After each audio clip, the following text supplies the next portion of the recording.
Now, as you probably know, TikTok is a platform that is full of all kinds of people, different communities, different movements, theories, jokes, dance challenges, life hacks, you name it, but also people who are genuinely scared about the end of the world. In fact, the phrase rapture talk actually took off in late 2025 as people were sharing their own warnings that the end of the world was coming. However, most of these videos were just commentary, speculation, or religious discussion, whereas Elleshia's were different, according to the people who saw them after all of this happened. Because her videos didn't just talk about her beliefs in some sort of abstract sense.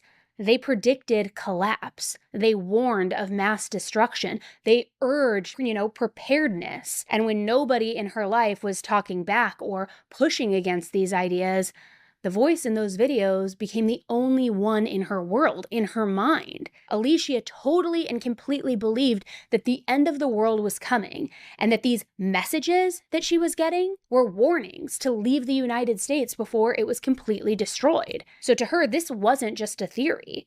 It was her full belief system. And if you truly believe that the world is about to fall apart, and you believe in that so strongly that you're willing to break court orders, forge documents, and take your kids across the entire world, then this stops being about custody. This becomes about survival in your mind, right? So then now, suddenly, that notebook that was left behind with reminders about shredding papers, throwing away phones, photos, and grabbing passports, it doesn't look like random, feverish scribblings trying to go off the grid anymore. It looks more like someone who is prepared with a lot of forethought about, getting ready to disappear because they think that what's coming cannot be stopped. And that one-way ticket, the voicemail about moving permanently, the flights to Europe, those weren't just travel plans.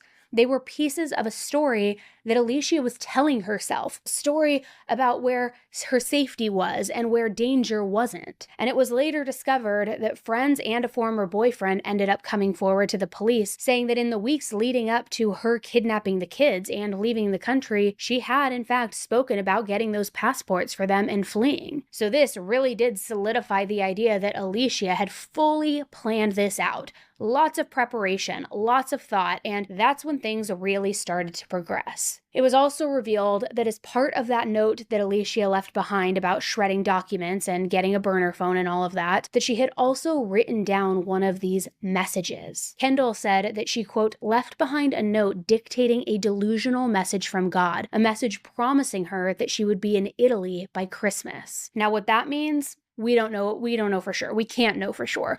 But we can assume that it was her version of, a promised land, something that she believed that she was being sent to, or somewhere she was being sent to save her life and the kids' lives.